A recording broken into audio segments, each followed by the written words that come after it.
नमस्कार, 4 TV news देख रहे हैं आप और मैं हूं आपके साथ शिवम दुबे। 4 टीवी न्यूज के खास कार्यक्रम देश दुनिया में आप सबका स्वागत। बुलेटिन की शुरुआत करेंगे, सीधे रुख करेंगे खबरों की ओर। आपको बता दें कि ईरान ने संयुक्त राष्ट्र सुरक्षा परिषद यानी यूएनएससी की आपात बैठक बुलाने की मांग की है।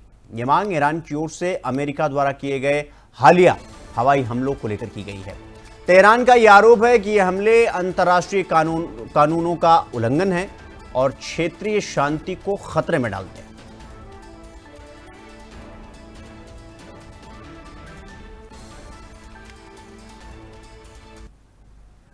अगली खबर बिहार से है, जहां उप मुख्यमंत्री सम्राट चौधरी ने बड़ा बयान देते हुए कहा कि बिहार का बुनियादी ढांचा पूरा होने वाला है। जो लोग विपक्ष में हैं वो ये मानते हैं कि उन्होंने बिहार को लूटा है, जबकि राज्य के मुखिया यानी राज्य के मुख्यमंत्री नीतीश कुमार के नेतृत्व में और प्रधानमंत्री मोदी के समर्थन से विकास कर रहा है बिहार और विकसित राज्यों की श्रेणी में आकर खड़ा हो चुका है बिहार।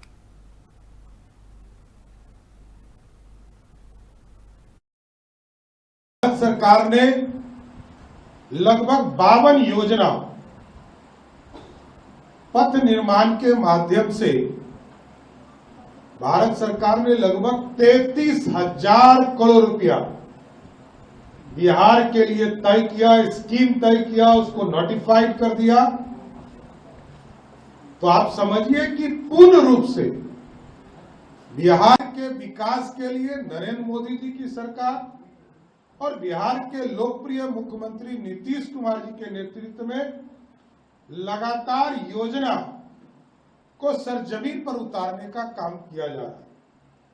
इसलिए लगातार 3 दिनों से आपने देखा होगा कि कई चीजों को सरजमीन पर उतारने के लिए सरकार ने रूपरेखा तय कर लिया और आगे भी आदरणीय मुख्यमंत्री जी के निर्देशन में, क्योंकि बिहार आगे बढ़ रहा है और मैंने बार बार कहा है कि बिहार का इंफ्रास्ट्रक्चर लगभग कंप्लीट की स्थिति में है।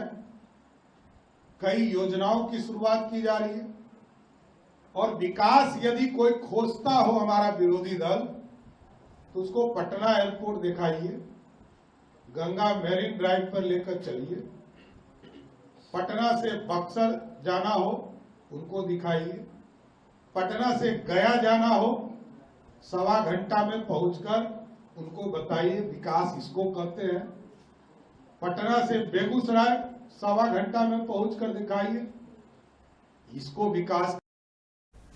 तो उत्तराखंड के टिहरी जिले से बड़ी खबर आपको बता दें, जहां ऋषिकेश के पास मुनकी रेती थाना पुलिस ने एक नशा तस्कर को चेकिंग के दौरान गिरफ्तार किया है। आपको बता दें कि आरोपी के पास से 10.5 ग्राम स्मैक बरामद हुई है। पुलिस ने एनडीपीएस एक्ट के तहत मामला दर्ज कर उसे न्यायालय में पेश किया, जहां से कोर्ट ने उसे तुरंत जेल भेज दिया। पुलिस कप्तान आयुष अग्रवाल ने बताया कि 4 धाम यात्रा सुरक्षा को लेकर मुनकी रेती थाना पुलिस चेकिंग अभियान चला रही थी और इस दौरान एक युवक को पुलिस ने चेकिंग के लिए रोका।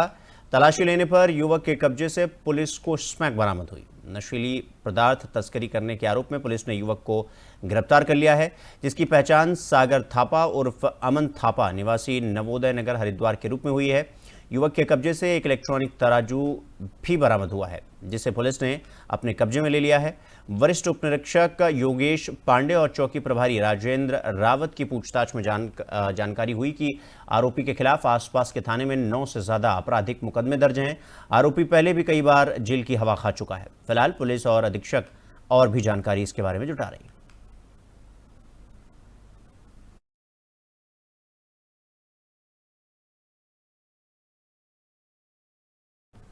वहीं महाराष्ट्र के डिप्टी सीएम एकनाथ शिंदे ने द्रास में सरहद शौर्यथॉन को हरी झंडी दिखाई। इस दौरान डिप्टी सीएम एकनाथ शिंदे ने कहा कि कारगिल विजय दिवस के अवसर पर सरहद शौर्यथॉन 2025 का आयोजन किया गया।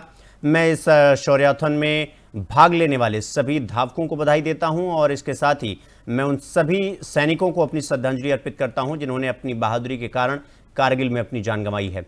कारगिल भारत का हिस्सा है और हम यहां बैठे हैं। सरहद शौर्यथॉन का आयोजन पिछले 8 वर्षों से सेना द्वारा किया जा रहा है। महाराष्ट्र सरकार ने लेजर लाइट और साउंड शो के लिए कारगिल युद्ध स्मारक को 3 करोड़ रुपए की राशि दी है, जिससे पर्यटन को बढ़ावा मिलेगा। कारगिल के इस विजय भूमि पर खड़े हैं और कारगिल विजय दिवस के अवसर पर आज यहाँ पर सरहद शौर्यथॉन 2025 का आयोजन किया गया है। मैं सभी जो इस शौर्यथॉन में शामिल हुए सभी जो हमारे धावक रनर हैं उनको बहुत बहुत शुभकामनाएं देता हूं, उनका अभिनंदन भी करता हूं। और इसी के साथ यहाँ पर कारगिल में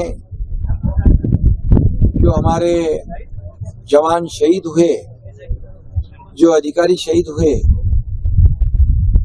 उनको भावभीनी श्रद्धांजलि अर्पित करता हूं। उनकी शहादत की वजह से ये कारगिल में हम बैठे आज। उनके शौर्य के वजह से, उनके शूरता के वजह से, उन्होंने जो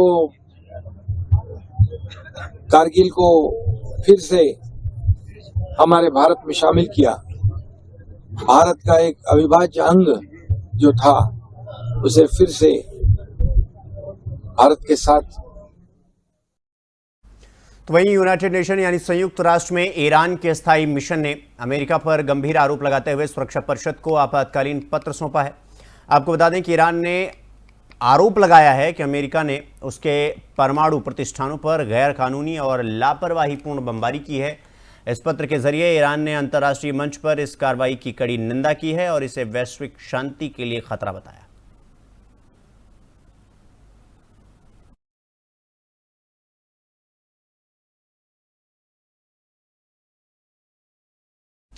तो वहीं सरगांव थाना क्षेत्र में समाज के ठेकेदारों ने एक बार फिर गरीब परिवार का जीना दूभर कर दिया है। प्रार्थी मुरारीलाल सूर्यवंशी ने पुलिस में शिकायत दर्ज कराई है कि उनके भाई धर्मेंद्र तुलाराम और योगेंद्र समाज के लोगों के साथ मिली भगत करके बिना किसी कारण के झूठे आरोप लगाकर बार बार अपमानित और मानसिक रूप से प्रताड़ित कर रहे हैं। पीड़ित परिवार पर कुल 1,10,000 का जुर्माना लगाया जा चुका है, जबकि इससे पहले भी समाज के दबाव में उन्हें 40,000 की राशि यानी 40,000 रुपया देना पड़ा था। यदि परिवार ने पैसे नहीं दिए तो समाज ने उनके हुक्का पानी की सुविधा बंद कर दी है। इसके अलावा समाज ने परिवार के किसी भी सदस्य से बात करने वाले व्यक्ति पर 3,000 का जुर्माना लगाने की धमकी दी है, जिससे पूरा परिवार मानसिक रूप से तंग है। पीड़ित परिवार अब शासन प्रशासन से न्याय की गुहार लगा रहा है। मैं अपने घर में एक छोटा दुकान रखे हूँ, ओकर प्रति आदमी मन जलन करत बंधन करत है। मुरारी के पास सामान मत लेना के कौन मना करत है? समाज वाले। अच्छा, अब वो काम का के मना करते बताओ। अब वो मेरे को खुद मालूम नहीं भी होत है। ओकर बारे से काबा मला प्रताड़ित करत है, काबा मला छोड़ के रखे हैं। दंड जुर्माना भी मांगी तो दंड जुर्माना भी दे हों। समाज में 40,000 दे चुके हों, 1,10,000 और मांग है। तो ऐसे मोर बेटा बीमार पड़ी तो बिलासपुर हॉस्पिटल से लेके आ रहा, ख़त्म हो गई था। मतलब मोर भाई ला कहें कि समाज मतलब सुना देवे, बोल देवे, लड़का ख़त्म हो गए, माटी पानी दी समाज ऐसे की के बोले तो मंजूर के रखे रही से समाज ला। बेर डूबे के समय पानी गिरत रही से हम आए तो हमें पंचायती जोड़ ली, पंचायती फंसा दी है। अब उनके हाथ पाँव जोड़े तो मन नहीं सुनी मोर बात। तो अब रुक करेंगे अगली खबर की ओर। रायपुर में मुख्यमंत्री विष्णुदेव साय ने केंद्रीय गृह मंत्री अमित शाह के छत्तीसगढ़ दौरे को लेकर बड़ा बयान दिया है। उन्होंने कहा कि गृह मंत्री का 2 दिवसीय प्रवास बेहद महत्वपूर्ण है, जिसमें वो राज्य में कई परियोजनाओं का शिलान्यास, भूमि पूजन और उच्च स्तरीय बैठकें करेंगे। इसके साथ ही मुख्यमंत्री ने राहुल गांधी के चुनाव धांधली के आरोपों पर भी प्रतिक्रिया दी। उन्होंने कहा कि अगर आरोपों में दम होता तो चुनाव आयोग उसकी सुनवाई करता। आयोग ने स्पष्ट रूप से आरोपों को खारिज कर दिया है, जिससे यह साफ हो जाता है कि उन आरोपों में कोई सच्चाई नहीं थी। मुख्यमंत्री ने इस मुद्दे पर चुनाव आयोग के फैसले का समर्थन किया। हमारे देश के यशस्वी गृह मंत्री आदरणीय श्री अमित शाह जी का 2 दिवसीय छत्तीसगढ़ प्रवास है और इस दौरान वो विभिन्न कामों का शिलान्यास भूमि पूजन भी करेंगे, बैठकें भी लेंगे और नियर क्षेत्र का भी दौरा करेंगे। सर, महाराष्ट्र चुनाव को काफी टाइम हो गया, बावजूद इसके राहुल गांधी लगातार महाराष्ट्र चुनाव में धांधली का आरोप लगाते रहे हैं और चुनाव आयोग ने भी अब उसे खारिज कर दिया, खंडन कर दिया उस आरोपों को। किस तरह से? अब उनका आरोप में अगर कुछ दम होता तो जरूर उसकी सुनवाई होती, और अगर चुनाव आयोग ने खारिज कर दिया है उनके आरोप को, तो उनके आरोप में कोई। खबरों में आगे बढ़ेंगे। छत्तीसगढ़ के उप मुख्यमंत्री विजय शर्मा ने जनगणना को लेकर बड़ा बयान दिया है। उन्होंने कहा कि पिछली बार बस्तर के कई गांवों में माओवादियों की मौजूदगी के चलते जनगणना नहीं हो पाई थी, लेकिन इस बार सरकार पूरी तैयारी के साथ मैदान में है। उन्होंने विश्वास जताया कि इस बार ऐसा कोई भी गांव नहीं होगा जहां जनगणना न हो। विजय शर्मा ने माना कि चुनौतियां जरूर हैं, लेकिन सरकार उन्हें दूर करेंगी और हर घर तक पहुंचकर आंकड़े जुटाए जाएंगे। उनका यह बयान जनगणना को लेकर सरकार की गंभीरता और प्रतिबद्धता को दर्शाता है। जनगणना का विषय जो है, बस्तर का काफी क्षेत्र पुराने समय से बचा हुआ है, और पिछली बार जो बचा वो तो ठीक माओवादियों के होने के कारण बचा, और इस बार मैं सोचता हूं कि कोई गांव ऐसा नहीं होगा जहां जनगणना नहीं होगी। चुनौती जरूर है, परंतु उसको ठीक किया जाए। जनगणना का विषय। तो वहीं देहरादून में अंतर्राष्ट्रीय योग दिवस के अवसर पर उत्तराखंड के मुख्यमंत्री पुष्कर सिंह धामी ने बड़ा ऐलान किया है। सीएम धामी ने कहा कि राज्य सरकार प्रदेश के पर्वतीय क्षेत्रों में 2 नए योग नगर बसाएगी। इसके साथ ही 2 आध्यात्मिक और आर्थिक क्षेत्रों की स्थापना भी की जाएगी, जिससे प्रदेश में आयुर्वेद, प्राकृतिक चिकित्सा और आध्यात्मिक पर्यटन को बढ़ावा मिलेगा। उन्होंने कहा कि योग को जन जन तक पहुंचाने के लिए प्रदेश को पहली योग नीति की सौगात दी गई है। सरकार का लक्ष्य है कि साल 2030 तक उत्तराखंड में कुल 5 योग हब तैयार किए जाएं। इस नई पहल से न सिर्फ स्वास्थ्य बल्कि पर्यटन और स्थानीय रोजगार को भी बढ़ावा मिलेगा।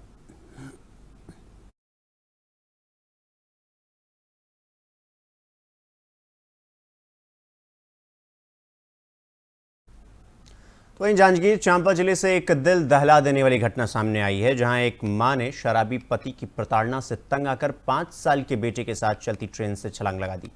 हादसे में महिला की मौके पर ही मौत हो गई, लेकिन ममता का चमत्कार कुछ ऐसा था, मतलब ऐसा चमत्कार देखने को मिला कि बच्चा बच गया। खून से लथपथ पटरी पर मां के सीने से लिपटा बच्चा जोर जोर से बिलखता रहा। यह दृश्य हर किसी को झकझोर देने वाला था। मृतका की पहचान शिव कुमारी नायक के रूप में हुई, जो घरेलू हिंसा से परेशान थी। सूचना पर पहुंची पुलिस मौके पर जांच शुरू की, और ये घटना समाज को एक बड़ा सवाल दे गई कि आखिर कब और कहां जाकर ये घरेलू हिंसा थमेगी।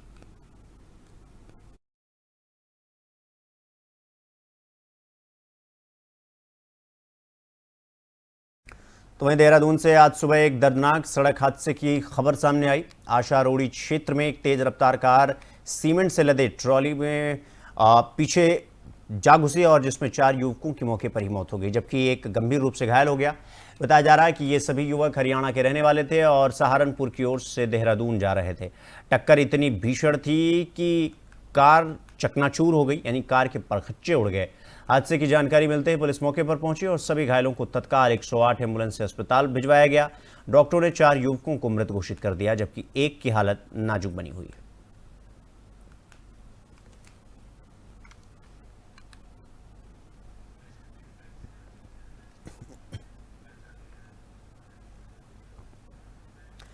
तो कहते हैं कि विकास के तेज दौर में अगर प्रकृति नाराज हो जाए तो मनुष्य के अस्तित्व पर संकट आ जाता है। इस बात के लक्षण हमें आज भारत में साफ तौर पर साफ साफ दिखाई दे रहे हैं। कभी किसी क्षेत्र में बारिश न होना और सूखे की स्थिति बन जाना, तो कहीं इतनी अधिक बारिश कि जनजीवन प्रभावित हो जाए। ये सब प्रकृति की असंतुष्टि के संकेत हैं। इस साल मानसून ने देश में पहले ही दस्तक दी है, जिसके कारण देश के कई हिस्सों में लगातार बारिश हो रही है। इससे लोगों की दिनचर्या पूरी तरीके से प्रभावित हो रही है। भारत में ये असामान्य मानसून पैटर्न ग्लोबल वार्मिंग और पर्यावरण बदलावों को, मतलब पर्यावरणीय बदलावों का परिणाम माना जा रहा है। बढ़ती प्रदूषण, वनों की कटाई और जल स्रोतों का अंधाधुंध दोहन भी मौसम में अप्रत्याशित बदलावों का कारण बन रहे हैं। यह केवल प्राकृतिक आपदाओं का संकेत नहीं, बल्कि हमारी जीवन शैली में सुधार की जरूरत भी जताता है। तो चलिए जानते हैं कि मानसून के पहले आने के पीछे का कारण क्या होता है, आखिर कारण क्या है। ये आप हमारी खास रिपोर्ट देखिए। भारत में इस साल मानसून की शुरुआत समय से पहले ही हो गई है। देश के कई राज्यों में तो पहले से ही बारिश हो रही है। दिल्ली एनसीआर में लगातार नौतपा बेअसर रहा है और इसके अलावा मौसम विभाग यानी आईएमडी ने देश के कई हिस्सों में आंधी, तूफान, तेज हवाओं और भारी बारिश का अलर्ट जारी किया है। वहीं केरल और महाराष्ट्र में तो मानसून ने पहले ही दस्तक दे दी है। आपको बता दें कि हर साल देश में मानसून 1 जून या उसके बाद से शुरू होता था, लेकिन इस बार पहले ही मानसून की शुरुआत हो चुकी है। समय से पहले मानसून आने का कारण। देश में समय से पहले मानसून के आने के पीछे कई मौसम और जलवायु कारक जिम्मेदार होती हैं। इनमें समुद्री सतह का तापमान एक महत्वपूर्ण भूमिका निभाता है, क्योंकि गर्म समुद्री पानी से वाष्प का उत्सर्जन बढ़ता है, जिससे मानसून सक्रिय होता है। मौसमी हवाओं का व्यवहार भी मानसून की दिशा और गति को प्रभावित करता है। मैडीन जूलियन ऑसिलेशन (MJO) जैसे कारक जो वायुमंडल में हवा के दबाव में उतार चढ़ाव को बताता है, मानसून की तीव्रता और समय को नियंत्रित करते हैं। इसके अलावा एल नीनो और ला नीना जैसे प्रभाव भी मानसून की गति पर प्रभाव डालते हैं। वायुमंडलीय दबाव में बदलाव जैसे उष्णकटिबंधीय क्षेत्र में उच्च या निम्न दबाव मानसून को तेज या धीमा कर सकते हैं। इसके साथ ही जलवायु परिवर्तन के कारण तापमान और हवाओं के पैटर्न में बदलाव हो रहे हैं, जो मानसून के असामान्य व्यवहार का कारण बन रहे हैं। ये सभी कारक मिलकर मानसून के समय से पहले या विलंब से आने में भूमिका निभाते हैं। इसलिए मौसम विभाग लगातार इन प्रणालियों पर नजर रखता है। समुद्री सतह का तापमान। आपको बता दें कि जब अरब सागर और बंगाल की खाड़ी में समुद्री सतह का तापमान नॉर्मल से ज्यादा हो जाता है, तब ऐसे में हवा का बहाव स्थल की ओर होता है और मानसून जल्दी शुरू हो जाता है, क्योंकि समुद्री सतह का तापमान हवाओं में नमी को बढ़ाता है, जिससे मानसून के लिए अनुकूल स्थिति बनती है। मौसमी हवाओं का व्यवहार। मानसून की ज्यादातर निर्भरता दक्षिण पश्चिमी हवाओं पर होती है, इसलिए जब भी जेट स्ट्रीम या फिर दूसरी वैश्विक हवाएं समय से पहले दक्षिण की तरफ खिसकती हैं, तो मानसून की शुरुआत जल्दी हो जाती है।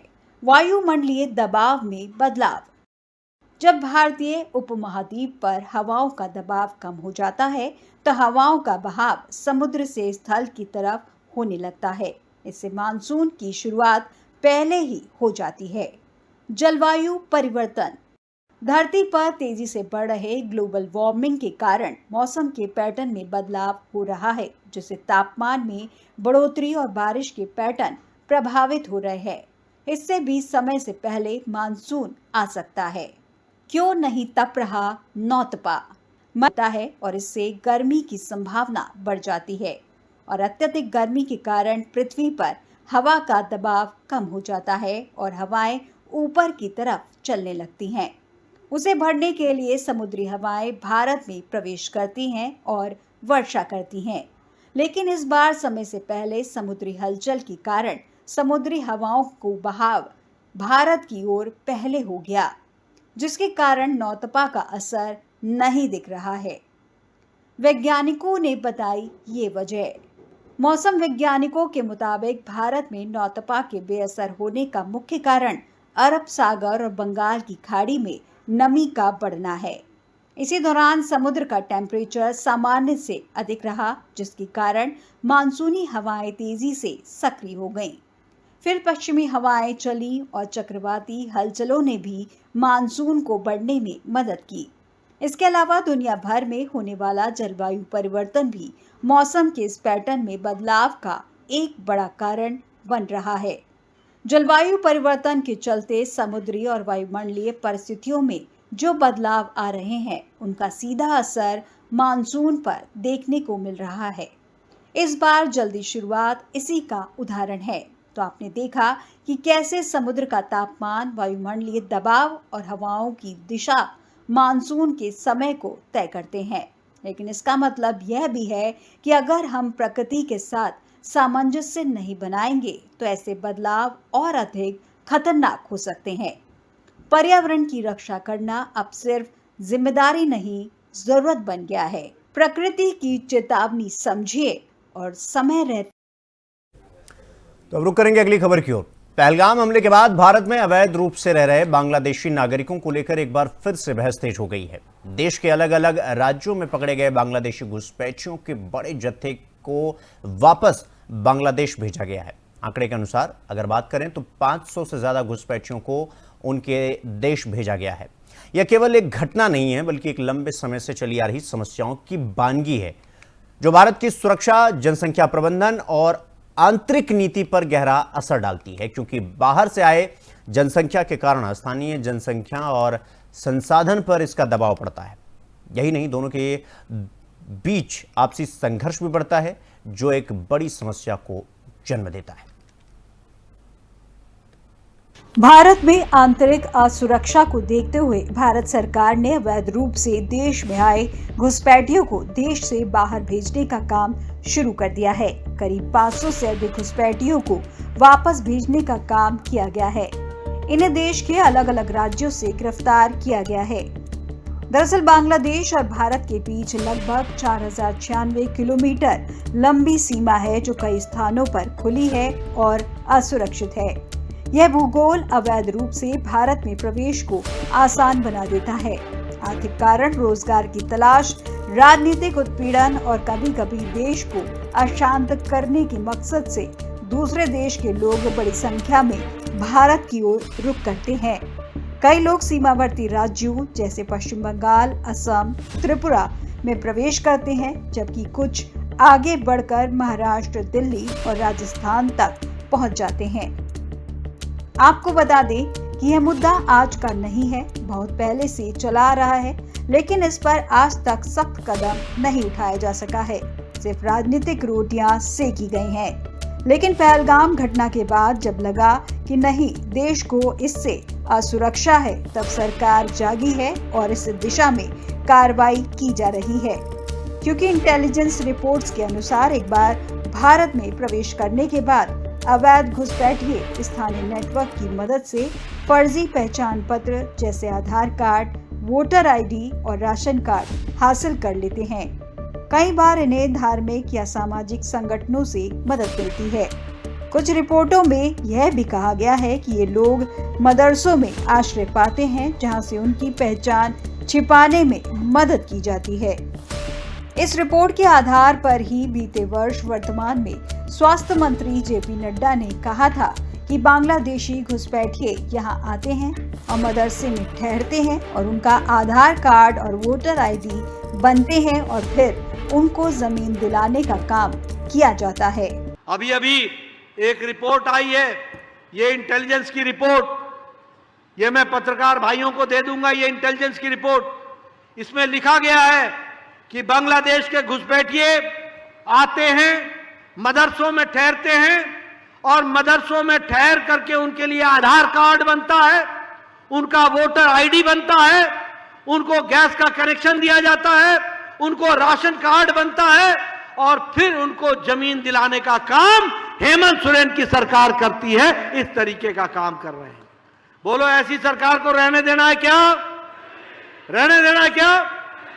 ये विद्रोह सिर्फ लंबोदर जी का सवाल नहीं है, ये बीजेपी का सवाल नहीं है, ये आजसू का सवाल नहीं है, ये सवाल झारखंड के अस्तित्व का है और झारखंड के हमारे भाई और बहनों का अस्तित्व का सवाल है। वहीं इस मामले को लेकर महाराष्ट्र के मंत्री नीतीश राणे ने हाल ही में इस मुद्दे पर तीखी प्रतिक्रिया दी है। उन्होंने कहा है कि there was an incident few days back where these people had, Bangladeshi people had come and raised their hands on a local fisherman. We are absolutely very clear that there are central government and the state government, we are very clear that there we will not allow any Bangladeshi and Rohingya Muslim. इसके चुनौतियां और समाधान की अगर बात करें तो आपको बता दें कि अवैध घुसपैठ केवल एक सुरक्षा मुद्दा नहीं है, बल्कि एक मानवीय और प्रशासनिक चुनौती भी है। भारत सरकार को इस समस्या का समाधान करने के लिए बहुत सारे एंगल से सोचने की जरूरत है, जैसे सीमा सुरक्षा, बॉर्डर पर निगरानी और अधिक मजबूत करना होगा। वहीं बीएसएफ और तकनीकी संसाधनों का बेहतर उपयोग आवश्यक है। डिजिटल पहचान प्रणाली, आधार जैसी प्रणालियों को और अधिक सुरक्षित बनाना होगा ताकि फर्जी दस्तावेज तैयार करना आसान न हो। स्थानीय सहयोग, स्थानीय प्रशासन को सख्ती से निर्देश देने होंगे कि फर्जी दस्तावेज जारी करने वाले नेटवर्क की पहचान कर कार्रवाई की जाए।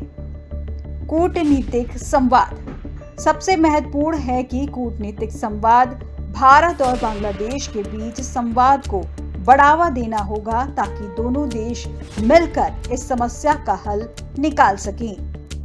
क्योंकि भारत एक विशाल और विविधतापूर्ण देश है जहां विभिन्न जातियों, धर्मों और भाषाओं के लोग मिलकर रहते हैं, लेकिन इस सहिष्णुता का दुरुपयोग करके अवैध रूप से भारत में बसना न केवल देश की संप्रभुता के लिए खतरा है, बल्कि सामाजिक और आर्थिक ढांचे को भी प्रभावित करता है। यह आवश्यक है कि सरकार और नागरिक दोनों मिलकर इस समस्या से निपटे, ना तो नफरत फैलाएं और ना ही कानून का उल्लंघन होने दें। यह संतुलन ही भारत की असली ताकत है। तो बुलेटिन में फिलहाल अभी के लिए बस इतना ही। देश और दुनिया की तमाम खबरों को देखने के लिए देखते रहिए 4TV न्यूज़। नमस्कार।